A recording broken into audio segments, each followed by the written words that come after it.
Good morning, this is Speaker reporting. Today we are at the Natural Play Space.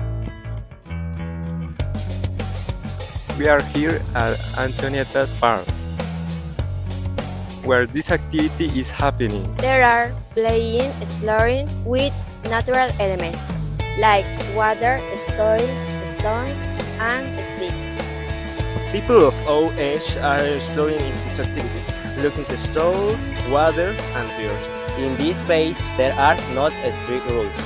People choose what to do and how to play. Some participants are running and climbing, while others are relaxing and enjoying nature.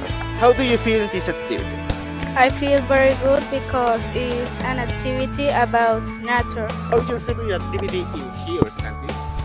And my favorite activity here is birds watching.